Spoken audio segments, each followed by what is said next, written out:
మనతో పాటు మాజీ మంత్రి అదేవిధంగా Congress party vice president Pushpaleela గారు మనతో పాటు ఉన్నారు. ఇక కాంగ్రెస్ పార్టీ అధికారంలోకి వచ్చింది, ఇక ఎలాంటి నిర్ణయాలు తీసుకోబోతుంది, నిజంగా అన్ని విషయాలను అడిగి తెలుసుకునే చిన్న ప్రయత్నం చేద్దాం. మేడం, పీస్ కమిటీ భేటీ కాబోతుంది, దీనికి సంబంధించి ఏ నిర్ణయాలు ఉండబోతున్నాయి అంటే మీరు ఏం చెప్తారు? అంటే ఇప్పుడు అధికారంలో వచ్చిన ప్రతి కార్యకర్తకు ఒకటి థ్యాంక్స్ చెప్పాలి. ఎందుకంటే అందరూ కష్టపడితేనే ఒక రాక్షసుని ఓడించడం జరిగింది. సో తెలంగాణ బిడ్డల ఆకాంక్షలు ఏవైతే ఉన్నాయో ఖాళీ డబ్బా చేతికి ఇవ్వడం జరిగింది. సో ఇప్పుడున్న ఆర్థిక స్థితిగతులను కూడా బేరేజ్ వేసుకొని మళ్ళీ కార్యకర్తలు వాళ్ళు మళ్ళీ కూడా కష్టపడాల్సింది. ఎందుకంటే రేపు రాహుల్ గాంధీ గారు ఎంపీ ఎలక్షన్స్ రాబోతున్నాయి. పార్టీ క్యాడర్ లేకపోతే ఇంకేమీ లేదు. కార్యకర్తలు కూడా ఆ రకంగా మళ్ళీ ప్రధానమంత్రి లెవెల్లో మళ్ళీ నెక్స్ట్ టార్గెట్ మార్క్స్ ఉంది కాబట్టి రాష్ట్రం ఎట్లాగో గెలుచుకున్నాం కాబట్టి మళ్ళీ కమిటీ కొంచెం మళ్ళీ యాక్టివ్గా చేయడం అండ్ వేరే రాష్ట్రాల్లో కూడా వెళ్ళి పనిచేయడానికి వాళ్ళ స్తోమతను బట్టి కూడా చేయడానికి అనేక విషయాలు కూడా చర్చించడం జరుగుతుంది. ముఖ్యమంత్రి గారు కూడా మరి రేవంత్ రెడ్డి గారి నాయకత్వం లోపల మళ్ళీ ఒకసారి పవర్లోకి తీసుకురావాలనేది కూడా ఒక టార్గెట్ కాబట్టి డెఫినెట్గా మేము అచీవ్ అవుతాము. ఎందుకంటే మోడీ యొక్క ఆకృతాలు కూడా చాలా ఎక్కువైపోయినాయి. మోడీను హటావు దేశ్కు బచావు ఇప్పుడు మా నినాదం. అంటే ప్రధానంగా ఈ కార్పొరేషన్లు ఖాళీ అయ్యాయి, కార్పొరేషన్లకు సంబంధించి అదేవిధంగా ఇంకా 6 మంత్రులకు సంబంధించి ఈ అంశాలు ఏమైనా చర్చకు వచ్చే అవకాశం ఉందా? అంటే మంత్రి పదవులు అనే దాని గురించి అయితే ఇక్కడ పార్టీ వ్యవస్థలో ఉంటుందని నేను అనుకోవను. పార్టీ వ్యవస్థాగతంగా ఇంకా స్ట్రాంగ్గా చేయాలి, ఆ కమిటీస్లను పునరుద్ధరించాలి అండ్ పార్టీలో సీనియర్లు జూనియర్లకు వాళ్ళకి బాధ్యతలు మళ్ళీ ఒకసారి రివైవ్ చేయాలనేది ఉంటుంది. అండ్ కార్పొరేషన్స్ లెవెల్లో పనికిమాల కార్పొరేషన్లన్నీ ఇచ్చి ఖజానా కూడా అదొక రకంగా నష్టం చేశారు. సో మెయిన్ కార్పొరేషన్లు ఏవైతే ప్రజలకు సర్వీస్ ఓరియంటెడ్గా ఉన్నాయో వాటిని కూడా ఆలోచించుకొని చేస్తారనేది నాకు ఉంది. అనవసరంగా ఇచ్చి ఒక గన్మ్యాన్లు లేకపోతే ప్రజాధనాన్ని దుర్వినియోగం చేసి ఈరోజు ప్రజలకు చెందవలసిన డబ్బునంతా కూడా ఆ రకం కొల్లగొట్టారు. కాబట్టి అన్నీ కూడా సీఎం గారి దృష్టిలో ఉన్నాయి.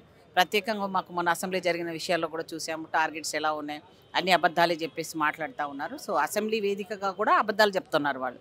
సో ఇవన్నీ కూడా కార్యకర్తలు ఇంకా కొంచెం ప్రజల్లోకి చొచ్చుకొని పోయే విధంగా చేయడానికి మేము ప్రయత్నం చేస్తాం. మేడం, ఈ 10 రోజుల పరిపాలన రేవంత్ రెడ్డి గారు ఎట్లా ఉందంటే మీరు ఏం చెప్తారు?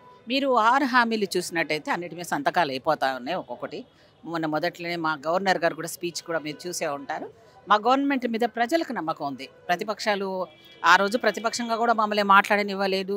అసెంబ్లీ 2 రోజులు 3 రోజులు కూడా పెట్టలేని వీళ్ళు ఈరోజు ఏం మొహం పెట్టుకుని మాట్లాడుతానో అర్థం కాదు.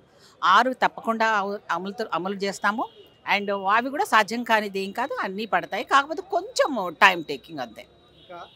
ప్రధానంగా ఆర్టీసీ బస్సులలో మహిళలకు ఉచిత ప్రయాణం సంబంధించి ఒకవైపు చాలా అద్భుతమైన స్కీమ్ అయినప్పటికీ కూడా కొంత ఆటో డ్రైవర్లకు సంబంధించి పూర్తిగా వారు చాలా ఇబ్బందులు ఎదుర్కొంటున్నారు అనేది మాత్రం దానిపైన మీరు ఏం చెప్పబోతున్నారు? అంటే నిజంగా కూడా ఈరోజు ఉపాధి ఒక పక్కన తీస్తే ఇంకో పక్కన న్యాయమైనా ఎక్కడైనా సరే కదా ఒక సైడే వస్తుంది.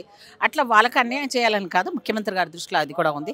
వారికి కూడా మెరుగ్గా ఏ రకమైన ఉపాధి అవకాశాలు కల్పించాలి, అది ఏ రకంగా రూటింగ్ మార్చాలా, ఏ రూట్లో వాళ్ళకి అలౌట్ చేయాలి, వాళ్ళ ఉపాధి కూడా అవకాశాలు అంటే మొత్తానికి వాళ్ళ ఫ్యామిలీస్ కూడా దాని మీదనే డిపెండ్ అయి ఉన్నాయి. కాబట్టి వారికి కూడా అన్యాయం జరగకుండా తెలంగాణ బిడ్డలందరికీ కూడా అందులో ఎవరైతే ఉండేవాళ్ళంతా పేదవాళ్ళే కాబట్టి వారికి ఉపాధి కల్పించడంలో ఎప్పుడు కూడా సీఎం గారు వెనుకబోరు.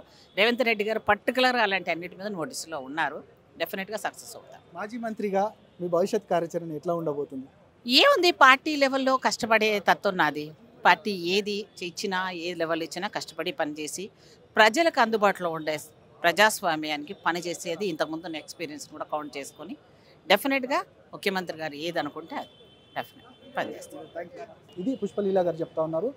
రానున్న ఏదైతే లోక్సభ ఎన్నికలకు సంబంధించి ఈ పీయూసీ కమిటీలో చర్చించబోతున్నాము. అదేవిధంగా ఏదైతే కార్పొరేషన్లు ఖాళీ ఉన్నాయో ఆ కార్పొరేషన్ల అంశం కూడా చర్చించబోతున్నాము. అదేవిధంగా ఖచ్చితంగా కాంగ్రెస్ పార్టీ నాకు ఏ బాధ్యత ఇచ్చినా కూడా నేను నెరవేర్చి తీరుతాను, అదేవిధంగా కాంగ్రెస్ అభివృద్ధిలో భాగస్వామ్యాన్ని నేను ముందు కొనసాగిస్తానంటూ కూడా పుష్పలీల చెప్తా ఉన్న పరిస్థితి కనబడతాను.